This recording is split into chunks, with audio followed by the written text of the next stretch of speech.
श्री गणेशाय नमः। अथ श्री शिवगौरी स्तोत्रम्। श्रीनिपाशपुष्पसरपुण्ड्रचापकैः करपङ्कजैकलितभक्तवाञ्छिताम् तरुणारुणारुणतनुं त्रिलोचनाम् ललितां भजे ललितचन्द्रचूलिकाम् ललिता विभूषितनिजाङ्गमूर्तये ललितेषु चापश्रीनिपाशपाणये उदयारुणद्युतिमुषे दयाजुषे मदनेश्वराय महते नमो नमः। अञ्चत्पञ्चशिखोच्चमञ्चनिकटे चक्रासनाध्यासिनीं सौन्दर्यस्य महिं नवाब्धवयसं गौरीं कुलालापिनीं मालापुष्पश्रेणीगुणाञ्चितकरां पूगप्रमाणस्तनीं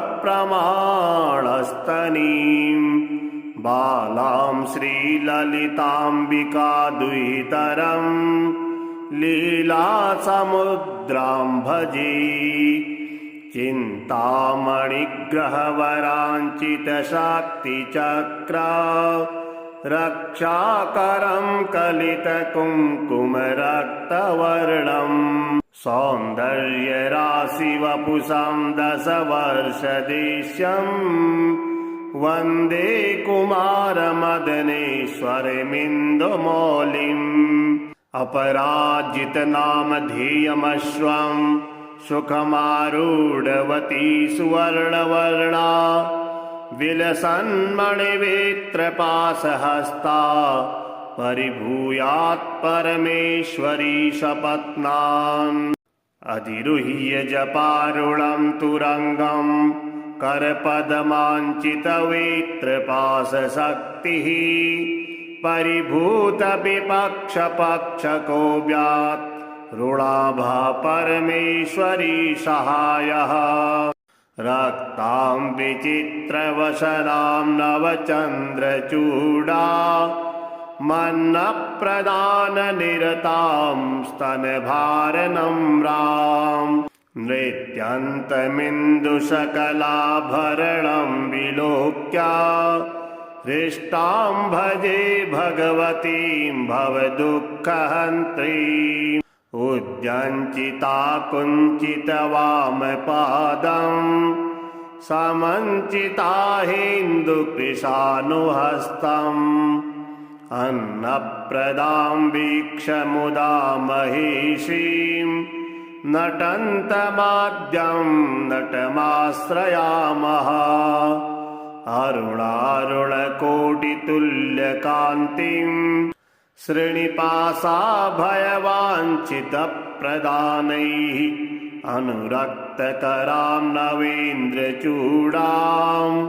अखिलेशीं भुवनेश्वरीं भजामः बालेन्दुकलितोत्तंसं बालारुणसमुद्युतिं पाशाङ्कुशवराभीतिकरं शम्भुं समाश्रये कुलाचलकुतूहलं कुसुमचापसञ्जीवनं कुचे कलितवल्लकलं गुरुकृपारसं लोचने जपासहृदयं रुचौ जपवटाभिरामं करे जटानिविडितं कचे जयति जीवितं सांभवम् दत्तात्रेयं शिवं शान्तिम् इन्द्रनीलनिभं प्रभुम् आत्ममायारतं देवम् अवधूतं दिगम्बरम्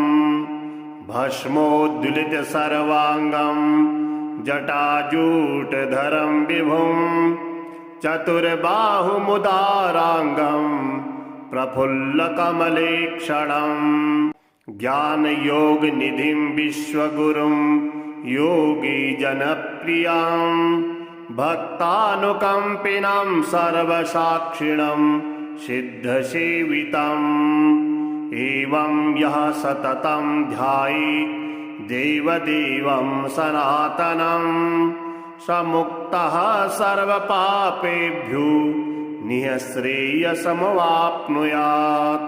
श्रेणिपाशपुष्पसरपुण्ड्रचापकैः करपङ्कजैकलितभक्तवाञ्छिताम् तरुणारुणारुणतनुं त्रिलोचनाम् ललितां भजे ललितचन्द्रचूलिकाम् ललिता विभूषितनिजाङ्गमूर्तये ललितेषु चापश्रेणिपाशपाणये उदयारुणद्युतिमुषे दयाजुषे मदनेश्वराय महते नमो नमः। अञ्चत्पञ्चशिखोच्चमञ्चनिकटे चक्रासनाध्यासिनीं सौन्दर्यस्य महिं नवाब्दवयसं गौरीं कुलालापिनीं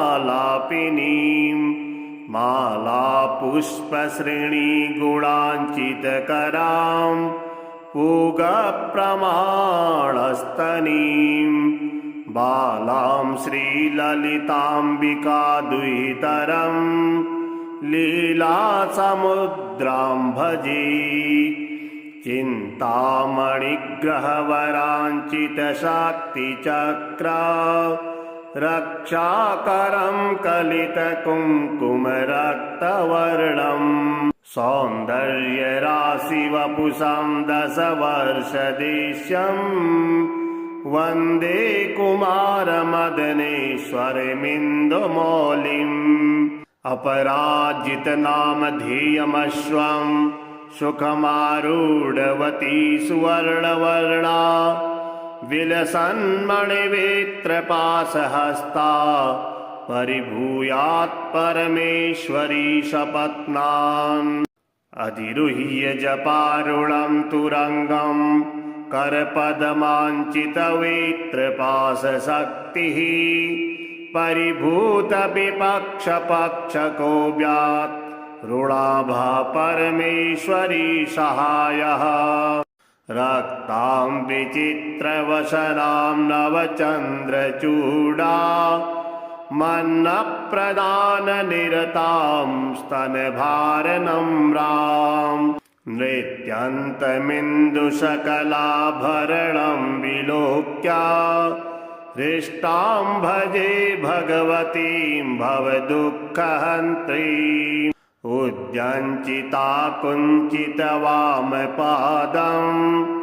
समञ्चिता हेन्दुकृशानुहस्तम् अन्नप्रदां वीक्ष्य मुदा महिषीं नटन्तमाद्यं नटमाश्रयामः अरुणारुणकोटितुल्यकान्तिं श्रेणिपाशाभयवाञ्छितप्रदानैः अनुरक्तकरां नवेन्द्रचूडाम् अखिलेशीं भुवनेश्वरीं भजामः बालेन्दुकलितोत्तंसं बालारुणसमुद्युतिं पाशाङ्कुशवराभीतिकरं शम्भुं समाश्रये कुलाचलकुतूहलं कुसुमचापसञ्जीवनं कुचे कलितवल्लकलं गुरुकृपारसं लोचने जपासहृदयं रुचौ जपवटाभिरामं करे जटानिविडितं कचे जयति जीवितं सांभवम् दत्तात्रेयं शिवं शान्तिं इन्द्रनीलनिभं प्रभुम् आत्ममायारतं देवम् अवधूतं दिगम्बरम् भस्मोद्दुलितसर्वाङ्गं जटाजूटधरं विभुं चतुर्बाहुमुदाराङ्गं प्रफुल्लकमलेक्षणम् ज्ञानयोगनिधिं विश्वगुरुं योगीजनप्रियं भक्तानुकम्पिनं सर्वसाक्षिणं सिद्धसेवितम् एवं यः सततं ध्यायेत् देवदेवं सनातनं स मुक्तः सर्वपापेभ्यो निःश्रेयसमवाप्नुयात्। श्रेणिपाशपुष्पसरपुण्ड्रचापकैः करपङ्कजैकलितभक्तवाञ्छिताम् तरुणारुणारुणतनुं त्रिलोचनाम् ललितां भजे ललितचन्द्रचूलिकाम् ललिता विभूषितनिजाङ्गमूर्तये ललितेषु चापश्रेणिपाशपाणये उदयारुणद्युतिमुषे दयाजुषे मदनेश्वराय महते नमो नमः। अञ्चत्पञ्चशिखोच्चमञ्चनिकटे चक्रासनाध्यासिनीं सौन्दर्यस्य महिं नवाब्दवयसं गौरीं कुलालापिनीं मालापुष्पश्रेणीगुणाञ्चितकरां पूगप्रमाणस्तनीं बालां श्रीललिताम्बिकाद्वितरं लीलासमुद्रां भजे चिन्तामणिग्रहवराञ्चितशाक्तिचक्रा रक्षाकरं कलितकुङ्कुमरक्तवर्णम् सौन्दर्यराशिवपुषं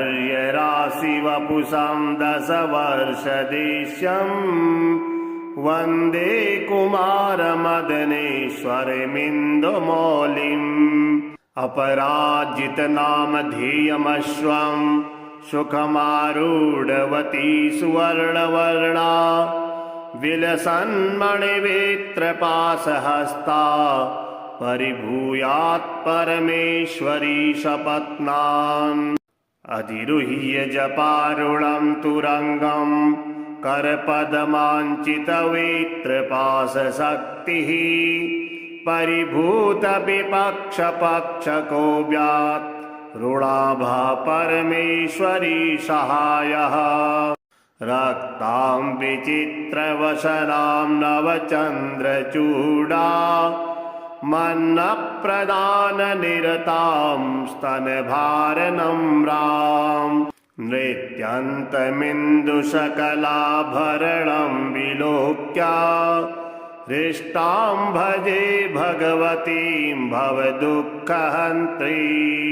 उद्यञ्चिता कुञ्चितवामपादं समञ्चिता हेन्दुकृशानुहस्तम् अन्नप्रदां वीक्ष्य मुदा महिषीं नटन्तमाद्यं नटमाश्रयामः अरुणारुणकोटितुल्यकान्तिं श्रेणिपाशाभयवाञ्छितप्रदानैः अनुरक्तकरां नवेन्द्रचूडां खिलेशीं भुवनेश्वरीं भजामः बालेन्दुकलितोत्तंसं बालारुणसमुद्युतिं पाशाङ्कुशवराभीतिकरं शम्भुं समाश्रये कुलाचलकुतूहलं कुसुमचापसञ्जीवनं कुचे कलितवल्लकलं गुरुकृपारसं लोचने जपासहृदयं रुचौ जपवटाभिरामं करे जटानिविडितं कचे जयति जीवितं सांभवम् दत्तात्रेयं शिवं शान्तिम् इन्द्रनीलनिभं प्रभुम् आत्ममायारतं देवम् अवधूतं दिगम्बरम् भस्मोद्दुलितसर्वाङ्गं जटाजूटधरं विभुं चतुर्बाहुमुदाराङ्गं प्रफुल्लकमलेक्षणं ज्ञानयोगनिधिं विश्वगुरुं योगीजनप्रियां भक्तानुकम्पिनं सर्वसाक्षिणं सिद्धसेवितम् एवं यः सततं ध्यायेत् देवदेवं सनातनं स मुक्तः सर्वपापेभ्यो निःश्रेयसमवाप्नुयात्। श्रेणिपाशपुष्पसरपुण्ड्रचापकैः करपङ्कजैकलितभक्तवाञ्छिताम् तरुणारुणारुणतनुं त्रिलोचनां ललितां भजे ललितचन्द्रचूलिकां ललिता विभूषितनिजाङ्गमूर्तये ललितेषु चापश्रेणिपाशपाणये उदयारुणद्युतिमुषे दयाजुषे मदनेश्वराय महते नमो नमः। अञ्चत्पञ्चशिखोच्चमञ्चनिकटे चक्रासनाध्यासिनीं सौन्दर्यस्य महिं नवाब्दवयसं गौरीं कुलालापिनीं मालापुष्पश्रेणीगुणाञ्चितकरां पूगप्रमाणस्तनीं बालां श्रीललिताम्बिकादुहितरं लीलासमुद्रां भजे चिन्तामणिग्रहवराञ्चितशाक्तिचक्रा रक्षाकरं कलितकुङ्कुमरक्तवर्णं सौन्दर्यराशिवपुषं दशवर्षदेश्यं वन्दे कुमारमदनेश्वरमिन्दुमौलिम् अपराजितनामधेयमश्वं सुखमारूढवती सुवर्णवर्णा विलसन्मणिवेत्रपाशहस्ता परिभूयात् परमेश्वरी सपत्नान् अधिरुह्य जपारुणं तुरङ्गं करपदमाञ्चितवेत्रपाशशक्तिः परिभूतविपक्षपक्षकोऽव्यात् ऋणाभा परमेश्वरी सहायः रक्तां विचित्रवसनां नवचन्द्रचूडा मन्नप्रदाननिरतां स्तनभारनम्रां नृत्यन्तमिन्दुसकलाभरणं विलोक्य हृष्टां भजे भगवतीं भवदुःखहन्त्रीम् उद्यञ्चिता कुञ्चितवामपादं समञ्चिता हेन्दुकृशानुहस्तम् अन्नप्रदां वीक्ष्यमुदा महिषीं नटन्तमाद्यं नटमाश्रयामः अरुणारुणकोटितुल्यकान्तिं श्रेणिपाशाभयवाञ्छितप्रदानैः अनुरक्तकरां नवेन्द्रचूडां खिलेशीं भुवनेश्वरीं भजामः बालेन्दुकलितोत्तंसं बालारुणसमुद्युतिं पाशाङ्कुशवराभीतिकरं शम्भुं समाश्रये कुलाचलकुतूहलं कुसुमचापसञ्जीवनं कुचे कलितवल्लकलं गुरुकृपारसं लोचने जपासहृदयं रुचौ जपवटाभिरामं करे जटानिविडितं कचे जयति जीवितं साम्भवम् दत्तात्रेयं शिवं शान्तिं इन्द्रनीलनिभं प्रभुम् आत्ममायारतं देवम् अवधूतं दिगम्बरम् भस्मोद्दुलित सर्वाङ्गं जटाजूटधरं विभुम् चतुर्बाहुमुदाराङ्गं प्रफुल्लकमलेक्षणम् ज्ञानयोगनिधिं विश्वगुरुं योगीजनप्रियां भक्तानुकम्पिनं सर्वसाक्षिणं सिद्धसेवितम् एवं यः सततं ध्यायेत् देवदेवं सनातनं स मुक्तः सर्वपापेभ्यो निःश्रेयसमवाप्नुयात्। श्रेणिपाशपुष्पसरपुण्ड्रचापकैः करपङ्कजैकलितभक्तवाञ्छिताम् तरुणारुणारुणतनुं त्रिलोचनाम् ललितां भजे ललितचन्द्रचूलिकाम् ललिता विभूषितनिजाङ्गमूर्तये ललितेषु चापश्रेणिपाशपाणये उदयारुणद्युतिमुषे दयाजुषे मदनेश्वराय महते नमो नमः। अञ्चात्पञ्चशिखोच्चमञ्चनिकटे चक्रासनाध्यासिनीं सौन्दर्यस्य महिं नवाब्दवयसं गौरीं कुलालापिनीं मालापुष्पश्रेणीगुणाञ्चितकरां पूगप्रमाणस्तनीं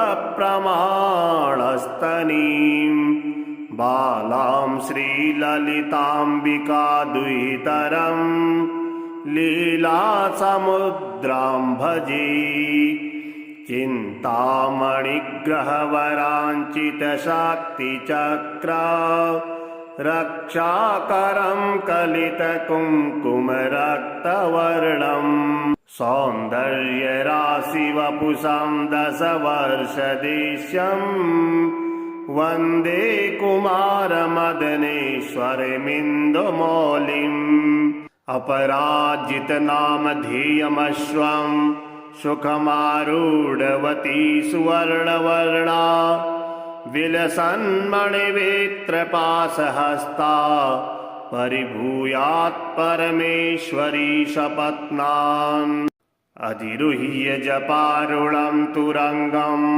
करपदमाञ्चितवेत्रपाशशक्तिः परिभूतविपक्षपक्षकोऽव्यात् ऋणाभा परमेश्वरी सहायः रक्तां विचित्रवसनां नवचन्द्रचूडा मन्नप्रदाननिरतां स्तनभारनम्रां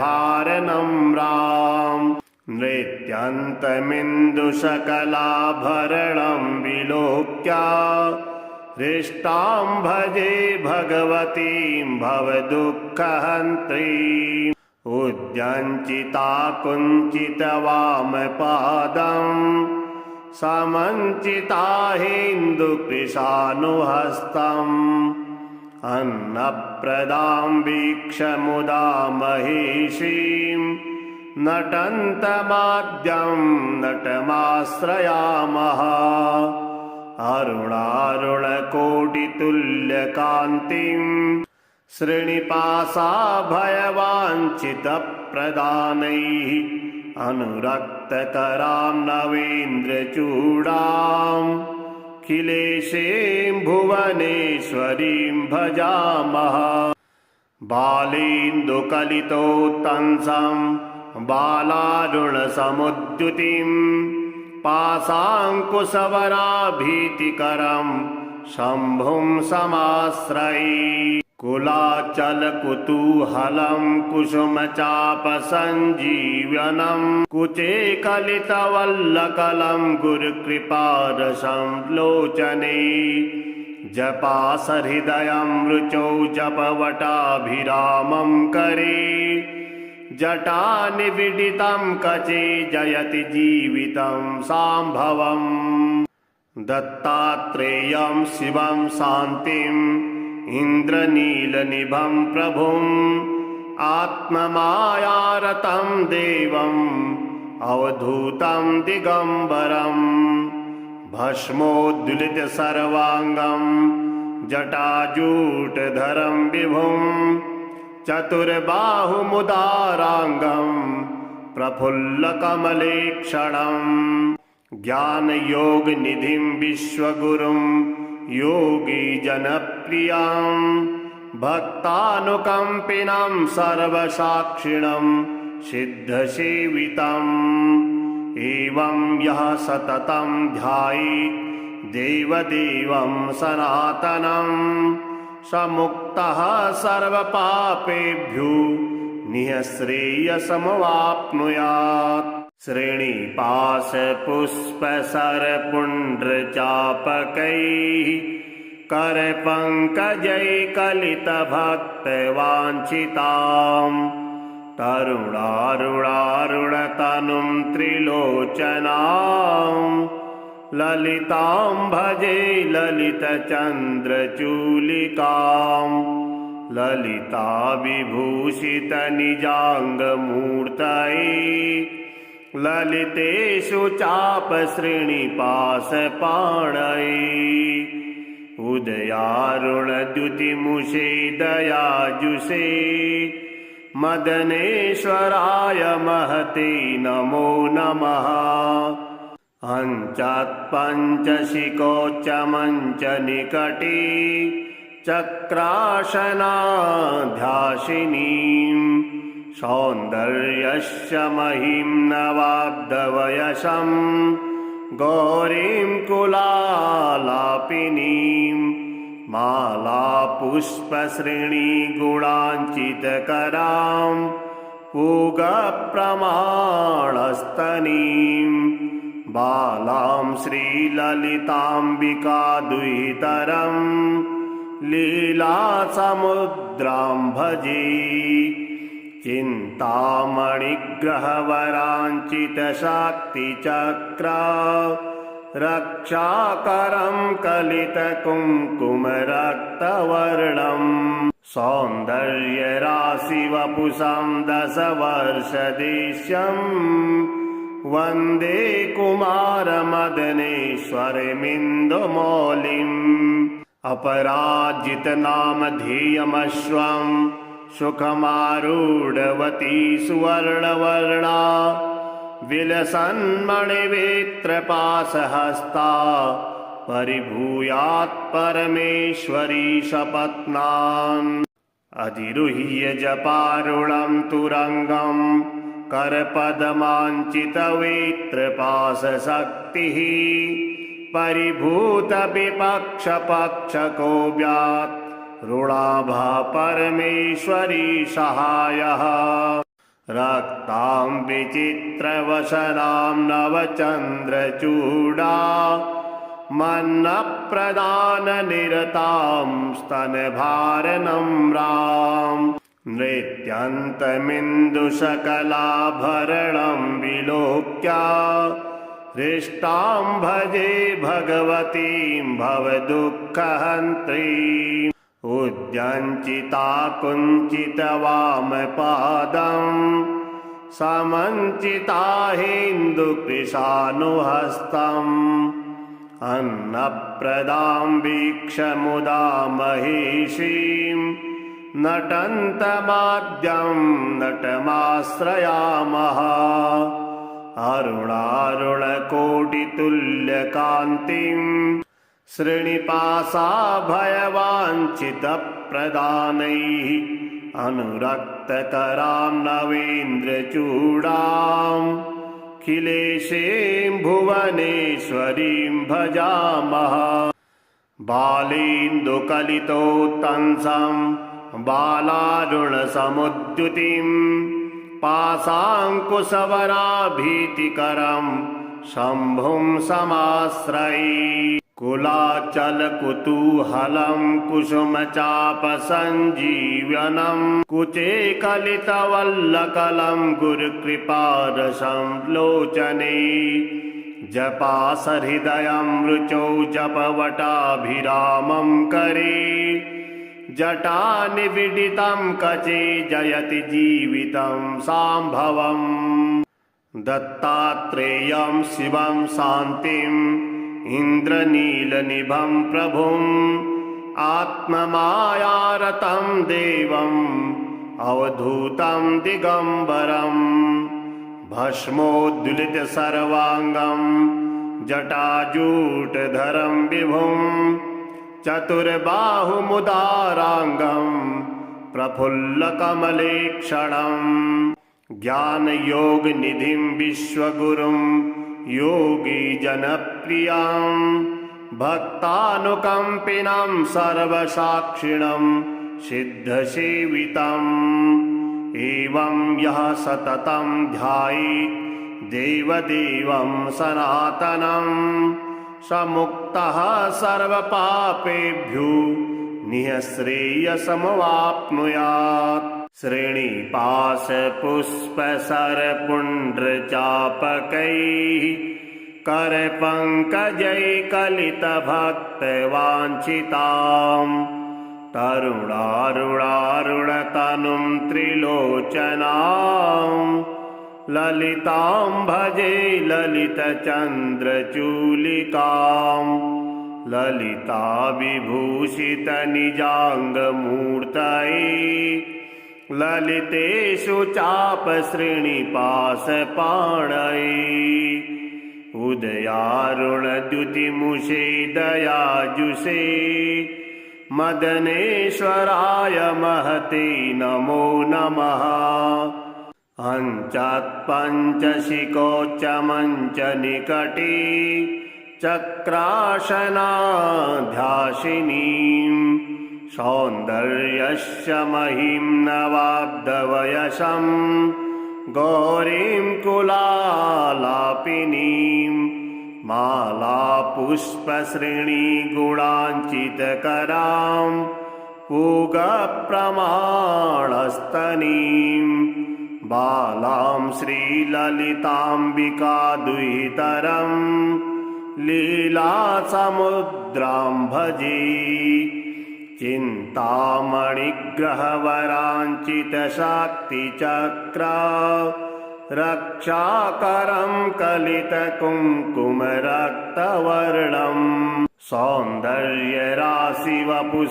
दशवर्षदेश्यं वन्दे कुमारमदनेश्वरमिन्दुमौलिम् अपराजितनामधेयमश्वं सुखमारूढवती सुवर्णवर्णा विलसन्मणिवेत्रपाशहस्ता परिभूयात् परमेश्वरी सपत्नान् अधिरुह्य जपारुणं तुरङ्गं करपदमाञ्चितवेत्रपाशशक्तिः परिभूतविपक्षपक्षको व्यात् ऋणाभा परमेश्वरी सहायः रक्तां विचित्रवसनां नवचन्द्रचूडा मन्नप्रदाननिरतां स्तनभारनम्रां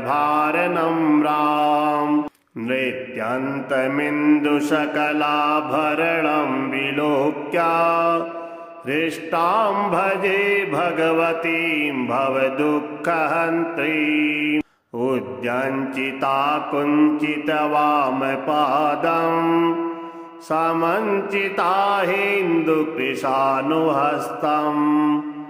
अन्नप्रदां वीक्ष्य महेशीं नटन्तमाद्यं नटमाश्रयामः अरुणारुणकोटितुल्यकान्तिं श्रेणिपाशाभयवाञ्छितप्रदानैः अनुरक्तकरां नवेन्द्रचूडां खिलेशीं भुवनेश्वरीं भजामः बालेन्दुकलितोत्तंसं बालारुणसमुद्युतिं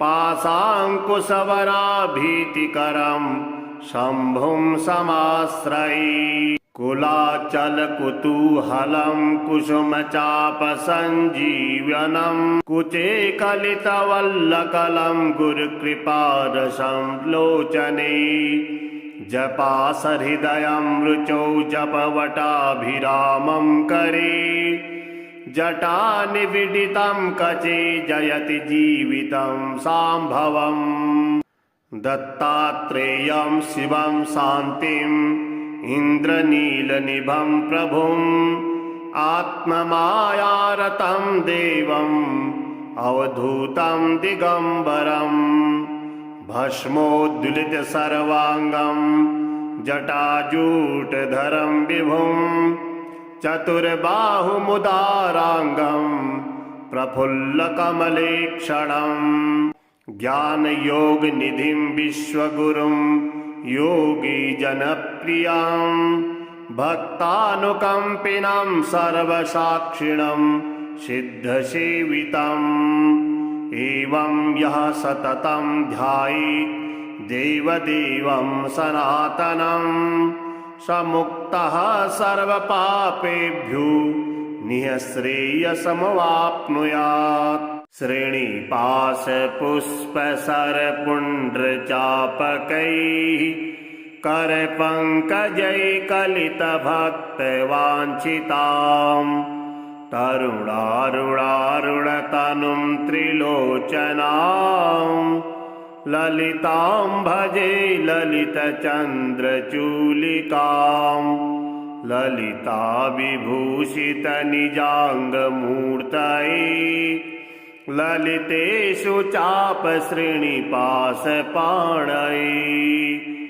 उदयारुणद्युतिमुषे दयाजुषे मदनेश्वराय महते नमो नमः अञ्चत्पञ्चशिखोच्चमञ्चनिकटे चक्रासनाध्यासिनीं सौन्दर्यस्य महिं नवाब्दवयसं गौरीं कुलालापिनीं मालापुष्पश्रेणीगुणाञ्चितकरां पूगप्रमाणस्तनीं बालां श्रीललिताम्बिकाद्वितरं लीलासमुद्रां भजे चिन्तामणिग्रहवराञ्चितशाक्तिचक्रा रक्षाकरं कलितकुङ्कुमरक्तवर्णम् सौन्दर्यराशिवपुषं दशवर्षदेश्यम् वन्दे कुमारमदनेश्वरमिन्दुमौलिम् अपराजितनामधेयमश्वं सुखमारूढवती सुवर्णवर्णा विलसन्मणिवेत्रपाशहस्ता परिभूयात् परमेश्वरी सपत्नान् अधिरुह्य जपारुणं तुरङ्गं करपदमाञ्चितवेत्रपाशशक्तिः परिभूतविपक्षपक्षकोऽव्यात् ऋणाभा परमेश्वरी सहायः रक्तां विचित्रवसनां नवचन्द्रचूडा मन्नप्रदाननिरतां स्तनभारनम्रां नृत्यन्तमिन्दुसकलाभरणं विलोक्य हृष्टां भजे भगवतीं भवदुःखहन्त्रीम् उद्यञ्चिता कुञ्चितवामपादं समञ्चिता हेन्दुकृशानुहस्तम् अन्नप्रदां वीक्ष्य मुदा महिषीं नटन्तमाद्यं नटमाश्रयामः अरुणारुणकोटितुल्यकान्तिं श्रेणिपाशाभयवाञ्छितप्रदानैः अनुरक्तकरां नवेन्द्रचूडाम् अखिलेशीं भुवनेश्वरीं भजामः। बालेन्दुकलितोत्तंसं बालारुणसमुद्युतिं पाशाङ्कुशवराभीतिकरं शम्भुं समाश्रये। कुलाचलकुतूहलं कुसुमचापसञ्जीवनं कुचे कलितवल्लकलं गुरुकृपारसं लोचने। जपासहृदयं रुचौ जपवटाभिरामं करे जटानिविडितं कचे जयति जीवितं सांभवम्। दत्तात्रेयं शिवं शान्तिम् इन्द्रनीलनिभं प्रभुम् आत्ममायारतं देवम् अवधूतं दिगम्बरम्। भस्मोद्दुलितसर्वाङ्गं जटाजूटधरं विभुं चतुर्बाहुमुदाराङ्गं प्रफुल्लकमलेक्षणम्। ज्ञानयोगनिधिं विश्वगुरुं योगीजनप्रियां भक्तानुकम्पिनं सर्वसाक्षिणं सिद्धसेवितम्। एवं यः सततं ध्यायेत् देवदेवं सनातनं स मुक्तः सर्वपापेभ्यो निःश्रेयसमवाप्नुयात्। श्रेणिपाशपुष्पसरपुण्ड्रचापकैः करपङ्कजैकलितभक्तवाञ्छितां तरुणारुणारुणतनुं त्रिलोचनां ललितां भजे ललितचन्द्रचूलिकां। ललिता विभूषितनिजाङ्गमूर्तये ललितेषु चापश्रेणिपाशपाणये। उदयारुणद्युतिमुषे दयाजुषे मदनेश्वराय महते नमो नमः। अञ्चत्पञ्चशिखोच्चमञ्चनिकटे चक्रासनाध्यासिनीं सौन्दर्यस्य महिं नवाब्दवयसं गौरीं कुलालापिनीं मालापुष्पश्रेणीगुणाञ्चितकरां पूगप्रमाणस्तनीं बालां श्रीललिताम्बिकादुहितरं लीलासमुद्रां भजे। चिन्तामणिग्रहवराञ्चितशक्तिचक्र रक्षाकरं कलितकुङ्कुमरक्तवर्णं सौन्दर्यराशिवपुषं दशवर्षदेश्यं वन्दे कुमारमदनेश्वरमिन्दुमौलिम्। अपराजितनामधेयमश्वं सुखमारूढवती सुवर्णवर्णा विलसन्मणिवेत्रपाशहस्ता परिभूयात् परमेश्वरी सपत्नान्। अधिरुह्य जपारुणं तुरङ्गं करपदमाञ्चितवेत्रपाशशक्तिः परिभूतविपक्षपक्षकोऽव्यात् ऋणाभा परमेश्वरी सहायः। रक्तां विचित्रवसनां नवचन्द्रचूडा मन्नप्रदाननिरतां स्तनभारनम्रां नृत्यन्तमिन्दुसकलाभरणं विलोक्य हृष्टां भजे भगवतीं भवदुःखहन्त्रीम्। उद्यञ्चिता कुञ्चितवामपादं समञ्चिता हेन्दुकृशानुहस्तम् अन्नप्रदां वीक्ष्य मुदा महिषीं नटन्तमाद्यं नटमाश्रयामः। अरुणारुणकोटितुल्यकान्तिम् श्रीनिपासाभयवाञ्छितप्रदानैः अनुरक्तकरां नवेन्द्रचूडाम् अखिलेशीं भुवनेश्वरीं भजामः।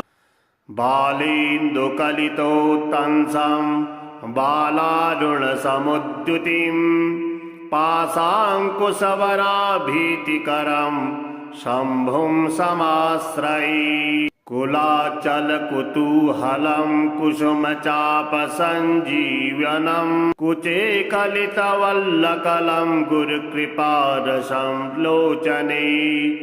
जपासहृदयं रुचौ जपवटाभिरामं करे जटानिविडितं कचे जयति जीवितं सांभवम्।